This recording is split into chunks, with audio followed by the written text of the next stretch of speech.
প্রিয় ছাত্রছাত্রীরা, আজ আমি আলোচনা করব traverse survey using prismatic compass এই বিষয়টি নিয়ে। প্রিজমেটিক কম্পাস কাকে বলে, প্রিজমেটিক কম্পাস কেন নামকরণ করা হয়েছে, প্রিজমেটিক কম্পাসের কি কি পার্টস রয়েছে, প্রিজমেটিক কম্পাসের কি কি সুবিধা অসুবিধা রয়েছে, প্রিজমেটিক কম্পাস সার্ভে করার ক্ষেত্রে কি ধরনের এরর আসতে পারে, সেই এররগুলি আমরা কিভাবে রিডিউস করতে পারি, এই সকল বিষয় সম্পর্কে আমরা এর আগে আলোচনা করেছি।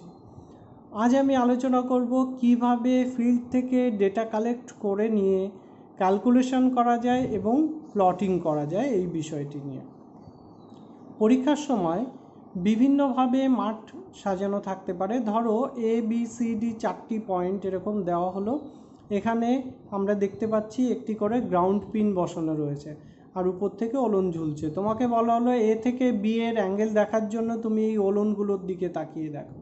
এরকম অনেক সময় বিভিন্ন সেন্টারে বলে। আবার B থেকে C কে দেখার সময় C এর যে ওলন ঝুলছে তাকে দেখো। এক্ষেত্রে কিছুটা এরর আসতে পারে, কেননা ওলনগুলি বাতাসে দুলতে পারে বা নানা সমস্যা হতেই পারে, কিন্তু এইভাবে থাকলে তোমাকে করতে হবে, কিছু করার নেই। দ্বিতীয় সিচুয়েশান হলো, যদি A থেকে B এর মাঝখানে ধরো একটা লাইন টানানো, এখানে দেখতে পাচ্ছি একটি দড়ি টানানো আছে, দড়ির ঠিক মাঝখানে এরকম রেঞ্জিং রড বসিয়ে দিয়েছে, তাহলে তুমি মাথায় রাখবে AB লাইনের যেখানেই তুমি রড বসাও না কেন অ্যাঙ্গেল সবসময় একই আসবে। এইভাবেও তোমাকে অ্যাঙ্গেল নিতে বলতে পারে। এক্ষেত্রে A থেকে এই রডটিকে দেখলেই তুমি অ্যাঙ্গেল পেয়ে যাবে B এর, B থেকে এই রডটিকে দেখলে এর অ্যাঙ্গেল পেয়ে যাবে। এইভাবে তোমরা রিডিং নিতে পারো এবং আমার মনে হয় এটি হচ্ছে সবথেকে আদর্শ সিচুয়েশান।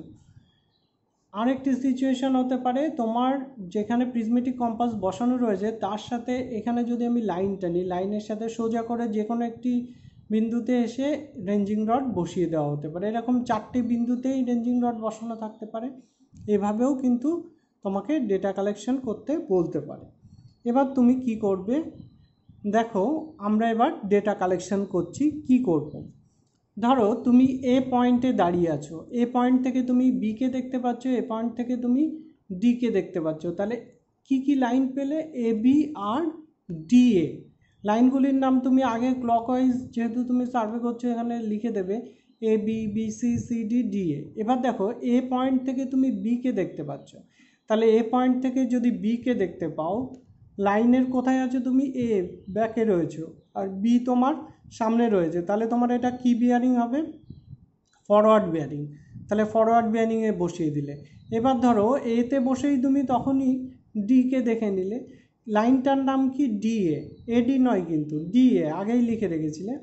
তাহলে DA লাইনের তুমি এতে বসে যদি দেখো, ডিকে দেখতে গেলে তোমাকে কি করতে হচ্ছে, পেছনের দিকে তাকাতে হচ্ছে, তাহলে এটি হবে DA লাইনের ব্যাকওয়ার্ড বিয়ারিং। এইভাবে আমরা বি পয়েন্টে বসে যদি একে দেখি, তাহলে AB লাইনের কি হবে, ব্যাকওয়ার্ড। বি থেকে যদি সিকে দেখো, সি তোমার সামনে রয়েছে, তাহলে এটি কি হবে, ফরওয়ার্ড। আবার সি থেকে যদি ডিকে দেখো, ফরওয়ার্ড। সি থেকে বিকে দেখলে ব্যাকওয়ার্ড, ডি থেকে সিকে দেখলে ব্যাকওয়ার্ড, ডি থেকে একে দেখলে ফরওয়ার্ড। এইভাবে তুমি ভ্যালুগুলি সব বসিয়ে নিলে, ফরওয়ার্ড আর ব্যাকওয়ার্ড।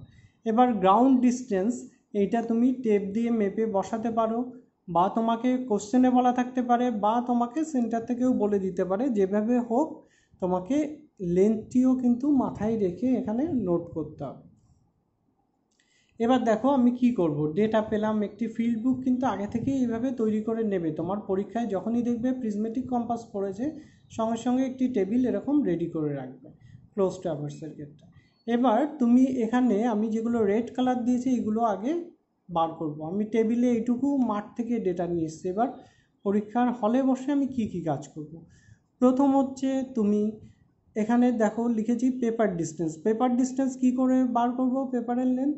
এখানে আমি দেখব সবচেয়ে বড় কত আছে, দেখো 12.07। তাহলে আমি এত মিটার তো আর খাতায় আঁকতে পারি না, তাহলে 1 সেন্টিমিটার সমান 1 মিটারও যদি ধরি, 12.07 কি আঁকতে পারবে? হ্যাঁ, 12.07 আঁকতে পারবে, কিন্তু টোটাল ট্রাভার্সটা কিন্তু আঁকতে পারবে না। অতগুলো বড় বড় লেন্থ দিয়ে তোমার ট্রাভার্সটা খাতায় ধরবে না। সেক্ষেত্রে তুমি এরকম করতে পারো, 1 সেন্টিমিটার সমান 2 মিটার, এরকম কিছু একটা ধরতে পারো। 1 সেন্টিমিটার সমান 1.5 মিটার, 1 সেন্টিমিটার সমান 3 মিটার, তোমার যেটা সুইটেবল মনে হবে সেটি করবে। এবার ডিফারেন্স বার করব ফরওয়ার্ড আর ব্যাকওয়ার্ড, এইটা কিন্তু মাইনাস নয়, এটা ডিফারেন্সিয়েট চিহ্ন দিতে হবে, অর্থাৎ যে বড় তার থেকে ছোটোটাকে বিয়োগ দেব। আর এরর কি ডি মাইনাস 180 ডিগ্রি, অর্থাৎ এখানে যে মানটি আমরা এখানে পাবো এই দুটো মাইনাস করে তার থেকে 180কে মাইনাস করবো। আর এরর ডিস্ট্রিবিউশন হাফ এরর যেটা, অর্থাৎ এখানে যেটা এরর পাবো তাকে 2 দিয়ে ভাগ দিলে এখানে পেয়ে যাবো। আর রিমার্কসে কী লিখবো সেটা আমরা পরে দেখছি। দেখো এখানে আমি টোটাল ক্যালকুলেশনটা কমপ্লিট করেছি। এখানে আমি 1 সেন্টিমিটার সমান 2 মিটার ধরেছি, তুমি তোমার ওখানে যা লেন্থ পাবে তার বেসিসে সুইটেবল একটা স্কেল ধরে নেবে।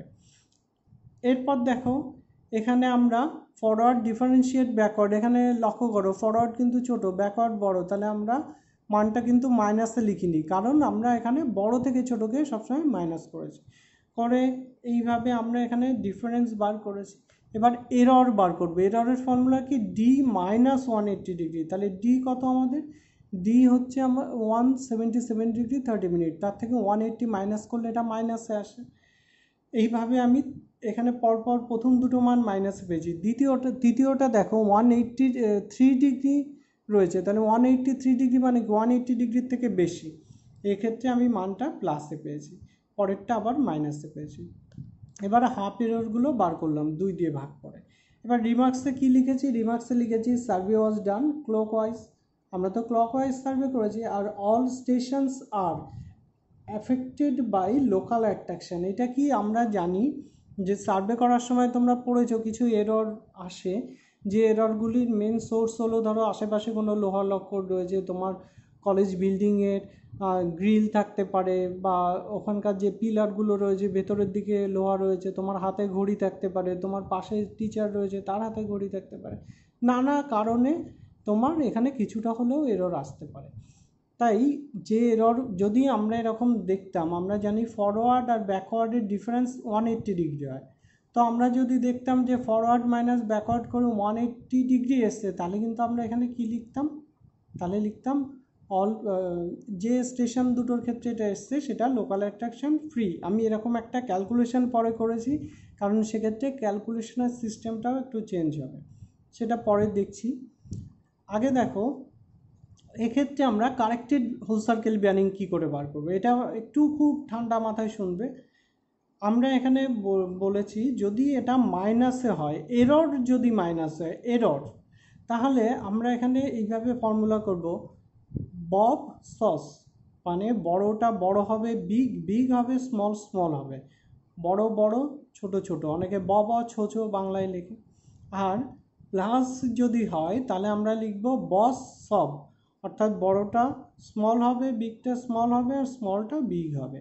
এবার দেখো আমরা কিভাবে ক্যালকুলেশন করেছি। এখানে আগে যেমন আমরা প্রথম টেবিলটাই দেখছিলাম যে এটাকে হাফ করেছি যেহেতু, তাই মাইনাস 1 ডিগ্রি 15 মিনিট রেখেছি, কিন্তু এখানে মাইনাস প্লাস করে দিয়েছি কেন, যেহেতু আমি যে এরর ডিস্ট্রিবিউশন পাবো তার মান দিয়ে আমাদের ফরওয়ার্ড আর ব্যাকওয়ার্ড বিয়ারিংকে বড়টাকে বড়, ছোটোটাকে ছোটো, বা এর উল্টোভাবে করে আমার এখানে কারেক্টেড হোল সার্কেল বিয়ারিং করতে হবে। সেক্ষেত্রে এই মানটা এই দুটোর কোনো একটার সাথে বিয়োগ, একটার সাথে যোগ হবে।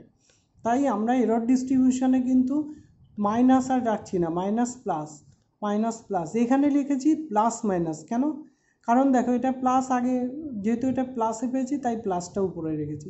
যেভাবে তুমি পাবে তাকে আগে রাখবে আর তারপরে অন্যটা রাখবে। এখানে মাইনাস পেয়েছি বলে মাইনাস উপরে, এইভাবে মাইনাস প্লাস বা প্লাস মাইনাস করে এই কলামটা করবে। এবার দেখো বব সস করব, যেহেতু এটা মাইনাস হয়েছে, তাহলে এই দুটোর মধ্যে কে বড়, 360 ডিগ্রি বড়, তাহলে একে বড় করতে গেলে কি করতে হবে, একে আরও বড় করতে হবে, এই দিয়ে যোগ করতে হবে, যোগ করে আমি এখানে এটা পেয়েছি। একে ছোট করতে হবে, ছোট করতে হলে এটা দিয়ে মাইনাস করতে হবে, করে এখানে বসিয়েছি। এবার দ্বিতীয়টার ক্ষেত্রেও তাই, এটা আমরা দেখতে পাচ্ছি বড়, তাহলে একে আগে বড় করেছি, করে এখানে বসিয়েছি, একে ছোট করে বসিয়েছি। তৃতীয়টার ক্ষেত্রে দেখো এটা বড় কিন্তু এটা ছোট, তাহলে এখানে বড়টাকে ছোট করে নিয়েছি আমি, ছোটটাকে বড় করেছি। চতুর্থটা আবার প্রথমের মতো, ছোটটা ছোট হয়েছে, বড়টা বড় হয়েছে। আমি এখানে সেগুলোকেই কালার করেছি যেগুলো মানে দেখো ছোট হয়েছে, এই ক্ষেত্রে বড়টা ছোট হয়েছে, আর এদের ক্ষেত্রে ছোটগুলো ছোট হয়েছে। এই জিনিসটি খেয়াল করার জন্য আমি এখানে কালার করেছি, আর এখানে কালো দিয়ে বুঝিয়েছি প্লাস, আর রেড কালারগুলো দিয়ে মাইনাস।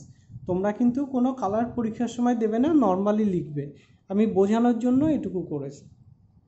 আশা করি তোমরা এইটুকু ক্যালকুলেশন বুঝলে। এবার দেখো তুমি কারেকশান ঠিক করলে কি না। ধরো তুমি উল্টো করে দিয়েছো, বব সস উল্টে গেছে তোমার, তখন তুমি কি করেছো, তখন তুমি ওখানে বড়টাকে হয়তো তুমি দেখা গেলো মাইনাসের ক্ষেত্রে বড়টাকে ছোট করে দিয়েছো, ছোটোটা বড় করেছো। সেটা চেক করার জন্য এই দুটো আবার মাইনাস দেবে, মাইনাস দিয়ে দেখবে 180 ডিগ্রি এলো কিনা। 180 ডিগ্রি আসা মানে তুমি ক্যালকুলেশন ঠিক করেছো, 180 ডিগ্রি না আসা মানে বুঝবে ক্যালকুলেশন ঠিক করোনি। তাই এই কলামটা করে নেবে এবং ক্যালকুলেশন করে দেখে এখানে মানটা বসাবে। আন্দাজে 180 ডিগ্রি এরকম বসিয়ে যাওয়ার জন্য কিন্তু কলামটি নয়, ক্যালকুলেশন করে চেক করে দেখে নেওয়ার জন্য। এবার দেখি এটার পর আমরা প্লটিং করতে পারি, কিন্তু তার আগে আমি একটু বলি তোমাদের, পরীক্ষার সময় কিন্তু অনেক সময় বলা থাকে ইন্টেরিয়র অ্যাঙ্গেল আর এরিয়া বার করো। এই ইন্টেরিয়র অ্যাঙ্গেল বা এরিয়া কি করে তুমি বার করবে? দেখো ইন্টেরিয়র অ্যাঙ্গেল বার করতে গেলে আমরা এখানে দেখতে পাচ্ছি এটা একটা ট্রাভার্স। এই ট্রাভার্সটা আমরা এমনি আনুমানিকভাবে এঁকে নেব, এটা কোনো অ্যাঙ্গেল মেপে আঁকা নয়, যেহেতু আমরা ইন্টেরিয়র অ্যাঙ্গেলগুলো জানিও না। এখানে যে টেবিলটা করেছি এই টেবিলটা তোমার ফার্দার করার দরকার নেই, আমি বোঝানোর জন্য এই টেবিলটা করেছি। এখানে তুমি আগের টেবিলের কন্টিনিউয়েশন, শুধু এই ছবিটা করবে আর নিচে এই ক্যালকুলেশন করবে। দেখো ইন্টেরিয়র অ্যাঙ্গেল করার ক্ষেত্রে কিভাবে তুমি ফর্মুলা মাথায় রাখবে। ডিএবি অ্যাঙ্গেল হচ্ছে ডিএবি, তুমি ধরো এই অ্যাঙ্গেলটা করতে চাও এ, তার মানে ডিএবি। ডিএবির ক্ষেত্রে কোন দুটো বাহু পাচ্ছ, ডিএ আর এবি। তাহলে শুরু হচ্ছে কাকে দিয়ে, ডিএ, মানে এই কোথায় রয়েছে, ব্যাকে, তাই ব্যাকওয়ার্ড বিয়ারিং অফ ডিএ। আর এবি কোথায় রয়েছে, সামনে, তাহলে ফরওয়ার্ড বিয়ারিং অফ এবি। আশা করি বুঝতে পারলে। ডিএ আর এবি এর ডিফারেন্স করলে যেটা হয় বসালাম ইন্টেরিয়র অ্যাঙ্গেল অফ এবিসি। এর ক্ষেত্রে কী হবে, তাহলে দেখো পেছনে কি রয়েছে এবি, তাহলে ব্যাকওয়ার্ড অফ এবি আর ফরওয়ার্ড অফ বিসি করে এখানে বসালাম। এবার দেখো এক্সটেরিয়র অ্যাঙ্গেল, এটা কেন লিখলাম, বিসিডি এর ক্ষেত্রে খুব ইন্টারেস্টিং হলো, তুমি যখন মান বার করেছো তুমি ইন্টেরিয়র বলেই ধরো মান বার করেছো, করলে দেখলে তুমি কত পেয়েছো, 282 ডিগ্রি 45 মিনিট। তুমি বলো কোনো চতুর্ভুজ বা কোনো যে কোনো বহুভুজের ক্ষেত্রে, ট্রাভার্সের ক্ষেত্রে ভেতরের অ্যাঙ্গেল কি 180-র বেশি হতে পারে? 180 ডিগ্রি হলেই তো স্ট্রেট লাইন হয়ে যাবে। তাই যখনই তুমি 180-র বেশি পাবে তখন বুঝতে হবে সেটা এক্সটেরিয়র অ্যাঙ্গেল, অর্থাৎ বাইরের দিকের অ্যাঙ্গেল পেয়েছো। সঙ্গে সঙ্গে তুমি ইন্টেরিয়র কেটে এক্সটেরিয়র লিখে দিলে। এবার নিচে লিখবে so the interior angle will be, যেহেতু পুরোটা 360 ডিগ্রি তাই 360 ডিগ্রি থেকে এটাকে মাইনাস করো। দেখো তাই করেছি, 360 থেকে এটাকে মাইনাস করলে এই মানটা পেয়েছি। আর তারপর আবার ইন্টেরিয়র অ্যাঙ্গেল অফ সিডিএ বার করার সময় একই রকমভাবে ফর্মুলা দিয়ে করেছি। আমি আবার ইন্টেরিয়র অ্যাঙ্গেলের ফর্মুলা একটু বলে দিই তোমাদের। ধরো ডিএবি করলাম, তাহলে ডিএবির ক্ষেত্রে কোন লাইনটা আগে, ডিএ পেছনে রয়েছে, তাহলে ব্যাকওয়ার্ড অফ ডিএ। এবার ব্যাকওয়ার্ড অফ ডিএ আমাদের এখানে কত রয়েছে দেখো, 223 ডিগ্রি 45 মিনিট। এবার এটা এখানে লিখলাম। Differentiate forward of AB, AB এর ফরওয়ার্ড কত, 128 ডিগ্রি 15 মিনিট, 128 ডিগ্রি 15 মিনিট দিয়ে মাইনাস দিলাম। এইখানে ডিফারেন্সিয়েট দেওয়ার অর্থ হলো যেটি বড় সেটি আগে রাখবো, যেটি ছোট সেটি পরে রাখবো। এটার ক্ষেত্রে বড়টা আপনা আপনি আগে চলে এসছে, কিন্তু সব ক্ষেত্রে কিন্তু এটা নাও হতে পারে, সেক্ষেত্রে তুমি সবসময় বড়টা আগে রাখবে, কারণ অ্যাঙ্গেল কখনো মাইনাসও হতে পারে না। এবার সবগুলো তুমি ইন্টেরিয়র অ্যাঙ্গেল বার করে তোমাকে দেখতে হবে যে তুমি ঠিক করলে কি না, সেটাও চেক করার একটি পদ্ধতি রয়েছে। কি আমরা জানি interior angle of the traverse equal two 2n - 4 × 90 degree. এই 2nটা কি, এন হচ্ছে এক একটা অ্যাঙ্গেল, ট্রাভার্সের প্রত্যেকটা অ্যাঙ্গেল হলো ইন্টেরিয়র অ্যাঙ্গেল, যেটাকে আমরা এন বলছি।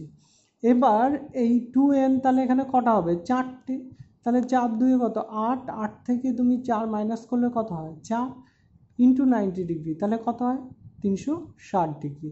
এবার তোমাকে এই 4টে যোগ করে দেখতে হবে 360 ডিগ্রি হচ্ছে কিনা। মাথায় রেখো ত্রিভুজ বা চতুর্ভুজের ক্ষেত্রে কিন্তু ইন্টেরিয়র অ্যাঙ্গেল যোগ করলে যেটা ফর্মুলায় তুমি পেয়েছো, অর্থাৎ এই যে 2n - 4 × 90 ডিগ্রি করে যে মান পেয়েছো সেটিই পাবে।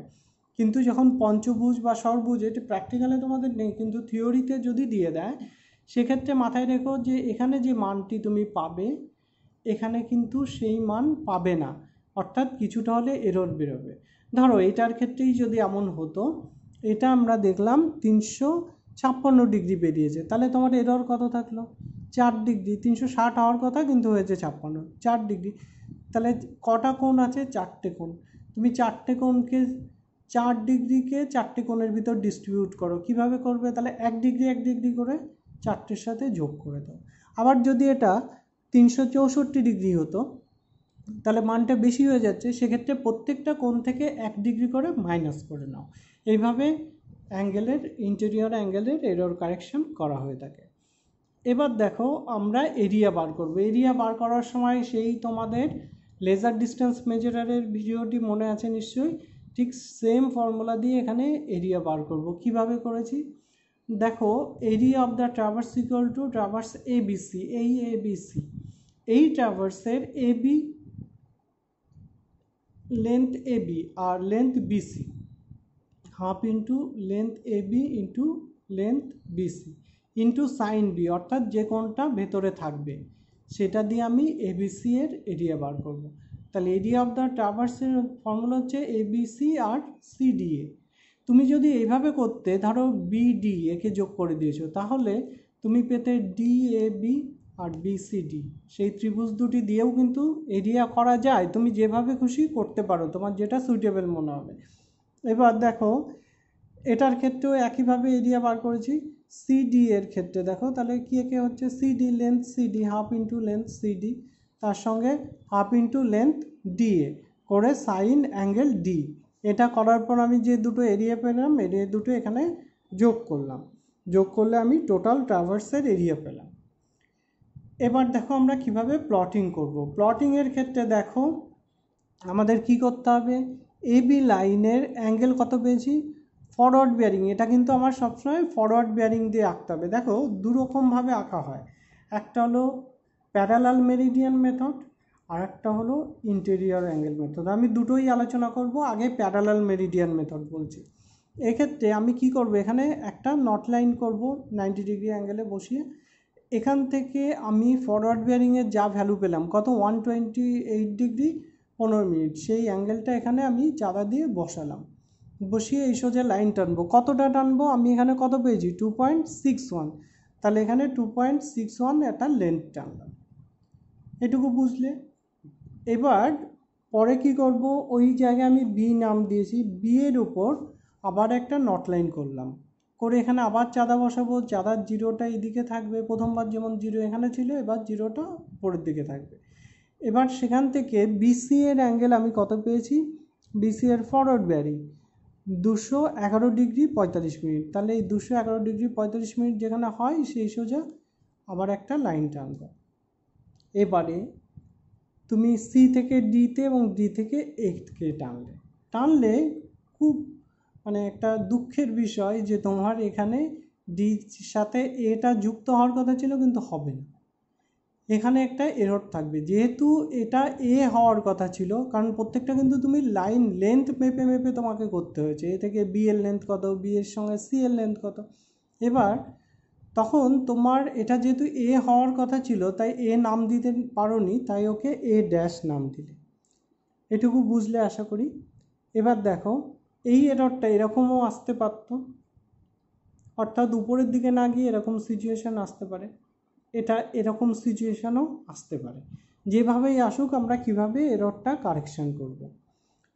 প্রথম কাজ হলো, এই যে তুমি এ ড্যাশ পেয়েছিলে, এই ড্যাশের সাথে একে যোগ করে দাও।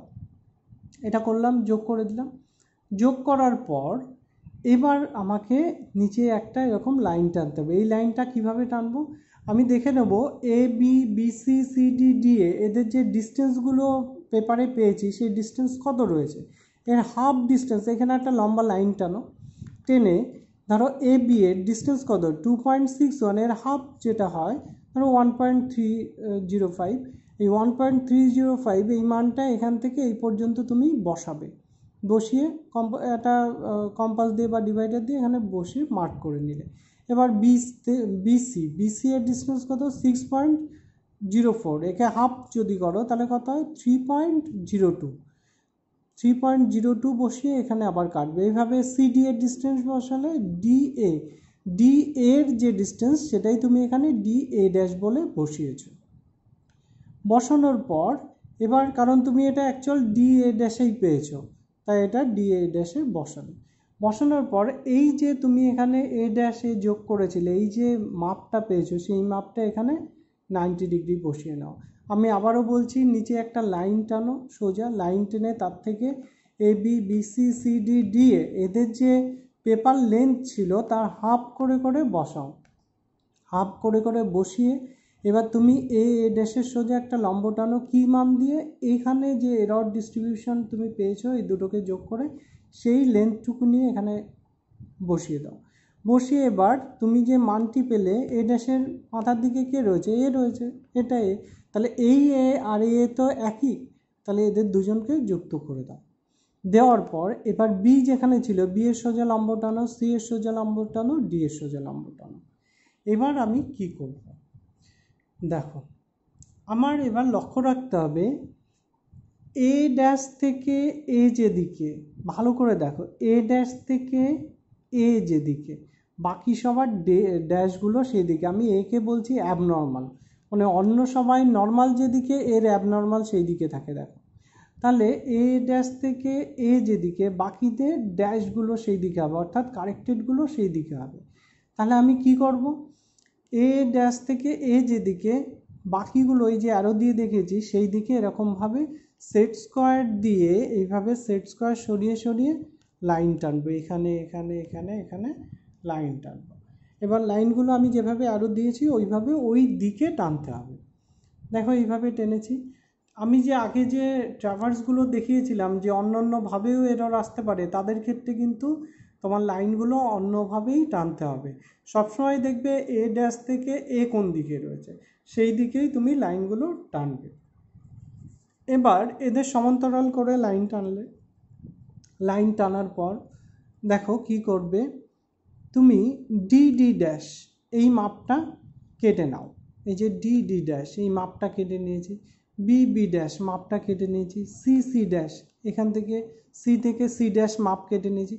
নেওয়ার পর এবার তুমি এদেরকে জয়েন করো, অর্থাৎ এই যে ডি ডি ড্যাশের যে মাপ সেটা এখানে কেটেছি, দেখো সি সি ড্যাশের মাপ এখানে কেটেছি, বি বি ড্যাশের মাপ এখানে কেটেছি। এইভাবে কাটার পর তুমি এদের জয়েন করো। এবার কীভাবে জয়েন করবে, এখানে লক্ষ্য রাখো এ সাথে কে যুক্ত, বি, তোমার এখানে তাই আছে কি না, এর সাথে বি, হ্যাঁ ঠিক আছে।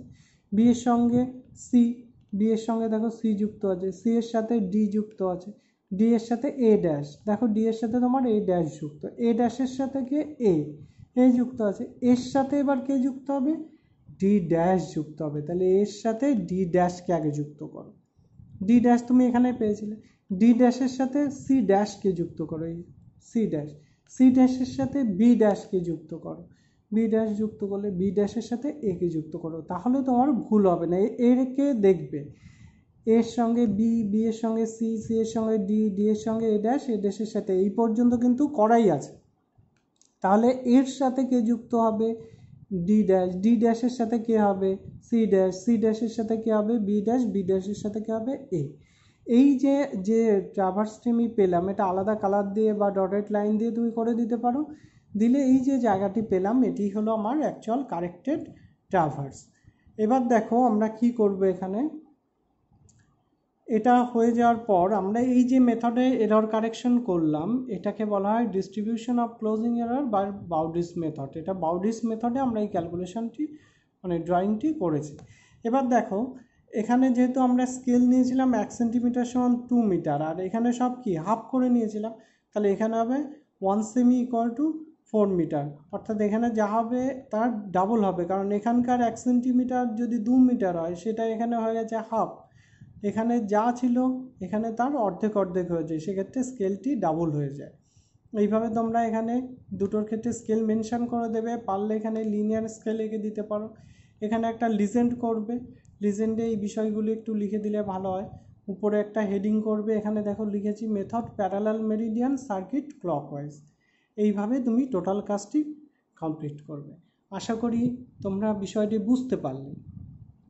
কিন্তু এবার আমি অন্য একটি জিনিস বলবো, ধরো তোমাকে ইনক্লুডেড অ্যাঙ্গেল দিয়ে আঁকতে বলেছে, তাহলে তুমি কি করবে? তুমি তো ইনক্লুডেড অ্যাঙ্গেলের ক্যালকুলেশন করেছো। প্রথমে কিন্তু তোমার প্রথম যে লাইনটি টানতে হবে সেটা সবসময় কারেক্টেড ফরওয়ার্ড বিয়ারিং দিয়ে। আর মাথায় রেখো সবসময় কিন্তু ফরওয়ার্ড বিয়ারিং কারেক্টেড দিয়েই আঁকতে হয়। কারেক্টেড ফরওয়ার্ড বিয়ারিং দিয়ে আমি এবি টেনে নিলাম। নেওয়ার পর এবার যখন বিসি টানবো তখন কিন্তু আমি এখানে চাঁদা বসাবো, এইখানে জিরো বসাবো, যেমন পাই গ্রাফ করতে আগে এইখানে জিরো বসাবো, বসিয়ে ভেতরের অ্যাঙ্গেলটা আমি দেখব কত। আমি দেখো এই কোণটা কি হচ্ছে এ বিসি, তাহলে এ বিসি এই কোণ কত 96 ডিগ্রি 30 মিনিট, তাহলে এখানে 96 ডিগ্রি 30 মিনিট অনুযায়ী এখানে একটা লাইন টানবো। ও লাইনগুলি তুমি মাপ যা হবে সেইভাবে টানবে। এইভাবে এবার সিতে আবার একটা নট লাইন বসিয়ে সি থেকে আবার একটা অ্যাঙ্গেল ইন্টেরিয়র অ্যাঙ্গেল কত হয় সেভাবে বসাবে। দেখো এইভাবে সি এর ইন্টেরিয়র অ্যাঙ্গেলের বেসিসে গেছি, ডি এর ইন্টেরিয়র অ্যাঙ্গেলের বেসিসে গেছি। আঁকার পর এখানেও কিন্তু আগের মতোই এরর বেরোবে। এরর বেরোলে তুমি বাউডিস মেথডে আবার এরর কারেকশন করবে, একই নিয়ম আগের মতোই। শুধু আঁকাটার ক্ষেত্রে তুমি এটা আমি আবার মনে করিয়ে দিচ্ছি, এখানে তুমি চাঁদা বসিয়ে তুমি প্রথম যেটা করবে সেটা হলো ফরওয়ার্ড বেয়ারিং দিয়ে তুমি এখানে আঁকবে। তারপর তুমি আবার বিতে যখন চাঁদা বসাচ্ছ তখন তুমি এখান থেকে ইন্টেরিয়র অ্যাঙ্গেল দিয়ে আঁকবে। আবার সিতে যখন প্রোটেক্টর বসিয়ে নিচ্ছ তখন কিন্তু আবার ইন্টেরিয়র অ্যাঙ্গেল দিয়ে আঁকবে। ডিতে প্রোটেক্টর বসালে আবার ইন্টেরিয়র অ্যাঙ্গেল দিয়ে আঁকবে। এখানে প্রত্যেকবার কিন্তু ধরো বিতে যখন তুমি ইন্টেরিয়র অ্যাঙ্গেল করছো তখন জিরোটা এদিকে থাকবে, এর দিকে থাকবে। সিতে ইন্টেরিয়র অ্যাঙ্গেল করার সময় বির দিকে জিরোটা থাকবে, আবার ডিতে ইন্টেরিয়র অ্যাঙ্গেল করার সময় সি এর দিকে জিরোটা থাকবে, এইদিকে অ্যাঙ্গেলটা হবে। এইভাবে তোমাকে পুরো কাজটি কমপ্লিট করতে হবে। করার পর তুমি বাউডিস মেথডে ক্যালকুলেশন করার পর আগের মতো সেম আঁকা, শুধু আমরা কোন জায়গায় চেঞ্জ করেছি এখানে লিখেছি মেথড ইনক্লুডেড অ্যাঙ্গেল মেথড, এইটুকু শুধু চেঞ্জ, আর সব একই থাকবে। আশা করি সবাই আঁকাটা পরীক্ষার সময় সুন্দরভাবে করতে পারবে। এবার আমি অন্য একটি প্রবলেম আলোচনা করব। ধরো তোমার পরীক্ষার সময় দেখা গেল আমি বলেছিলাম যে ফরওয়ার্ড আর ব্যাকওয়ার্ড দুটোকে মাইনাস করলে অনেক সময় দেখা যায় 180 ডিগ্রি এসে গেল। অর্থাৎ দেখো বিশাল বড় মাঠ এরকম কলেজও রয়েছে, সেখানে গিয়ে তুমি দেখলে যে তোমার মান 180 ডিগ্রি এসে গেছে, তাহলে এরর তুমি ভাবলো বাহ খুব মজার বিষয়, এরর কারেকশন করতে হলো না। না, কিন্তু যদি সবগুলোতে এসে যায় তাহলে তোমার এরর কারেকশন করতে হলো না, কিন্তু যদি সবগুলোতে না আসে তাহলে তো তোমাকে এরর কারেকশন করতে হবে। তখন তুমি কি করবে? দেখো এই ক্ষেত্রে কিন্তু ক্যালকুলেশনের মেথডটা একটু আলাদা। কি আমরা এখানে দেখতে পাচ্ছি ডিএ লাইনে আমাদের ডিফারেন্সটা 180 ডিগ্রি এসছে, তাহলে এখানে এরর কত? 0। বাকি তুমি আগের মতো ক্যালকুলেশন করে দাও, বাকিগুলোতে তোমার এরর বেরিয়েছে। এবার দেখো ডিএ লাইন, তাহলে আমরা যখন এখানে রিমার্কস লিখেছি তখন লিখেছি A and D station are not affected by local attraction. এই যে এ আর ডি এই দুটো বিন্দুতেই তো আমরা 180 পেয়েছি, তার মানে এ এবং ডিতে আমরা যতবার রিডিং নিয়েছি যে যে মানগুলো নিয়েছি কোনোটাই কিন্তু লোকালি অ্যাট্রাক্টেড নয়, সবগুলো কারেক্ট মান পেয়েছি। তাই দেখতে হবে বাকি লাইনগুলোর ভিতর কোথায় এ এবং ডি ছিল। আমি এ বি এর মধ্যে এ পেয়েছি, আবার সিডি এর মধ্যে ডি পেয়েছি, আমি একে মার্ক করে দিলাম। এবার দেখো তুমি এ বি এর মধ্যে এ বি লাইনের মধ্যে একে পেয়েছো, তাহলে এতে বসে তুমি কোন বিয়ারিংটা পেয়েছিলে বলো তো? ফরওয়ার্ড বিয়ারিং পেয়েছিলে এ বি লাইনে। আবার সিডি লাইনে ডিতে বসে তুমি কোন বিয়ারিংটা পেয়েছিলে? ডি থেকে সিকে দেখলে ব্যাকওয়ার্ড বিয়ারিং পেয়েছিলে, তাই ব্যাকওয়ার্ড। এই দুটোকে আমি মার্ক করে নিলাম। আবার ভালো করে দেখো আমি ডিএ লাইনে পেয়েছি যে 180 ডিগ্রি, তাহলে আমাকে দেখতে হবে ডি এবং এ কোথায় কোথায় রয়েছে। ডি এবং এ কোথায় রয়েছে সেটি আমরা একটু দেখে নিলাম, নিয়ে ওই লাইনের এতে বসে তুমি কোন বিয়ারিংয়ের মানটি পেয়েছিলে সেটিকে আলাদা মার্ক করে নাও, আর ডিতে বসে কাকে পেয়েছিলে মার্ক করলে। করার পর এবার জানবে এই মানগুলি এখানে যে কটা কালার করা হয়েছে এই মানগুলি একটাও চেঞ্জ হবে না। তুমি আগেই কারেক্টেড হোল সার্কেলে যে মানগুলি পেয়েছো ওগুলি বসিয়ে দাও। দেখো এটা যা ছিল তাই বসিয়েছি, যেহেতু এটা 0, আর এই দুটো এখানে বসালে। এবার বিসি লাইনের কারেকশান আগের মতোই হয়েছে, এটা নিয়ে কোনো সমস্যা নেই। কিন্তু এবি লাইনের কারেকশন কি করব, দেখো এবি লাইনে কিন্তু আমি এরর ডিস্ট্রিবিউশনে এন এ লিখেছি, নট অ্যাপ্লিকেবল। অর্থাৎ এক্ষেত্রে কি করব, এরর ডিস্ট্রিবিউশন এই লাইনের ক্ষেত্রে আমরা যে মানটি এরর পেয়েছি সেই মানটি শুধু যাকে কারেকশন করতে হবে, কাকে করতে হবে, 360 ডিগ্রি। এ তো কারেক্ট বিয়ারিং, এটা আমার আর কিছু চেঞ্জ করা নেই। তাহলে একে আমরা জানি মাইনাস থাকলে বড়টাকে বড় করতে হয়, একে পুরো মানটা দিয়ে বড় করব। অর্থাৎ এক্ষেত্রে কিন্তু ওই হাফ বিয়ারিং দিয়ে বড় করব না, একে পুরো মানটা দিয়ে যোগ করে দিয়েছি, দিয়ে এখানে বসিয়েছি। এর ক্ষেত্রে দেখো একই, এখানেও কিন্তু বড় মানটাই আমার কারেকশান করতে হবে। তো এক্ষেত্রে কি ছিল, প্লাসে মান ছিল, তাহলে বড়টা এক্ষেত্রে কি হবে, ছোট হবে, যেহেতু প্লাসে রয়েছে। তাই বড়টাকে আমরা কি করেছি, 3 ডিগ্রি দিয়ে মাইনাস করে ছোট করে এখানে বসিয়েছি।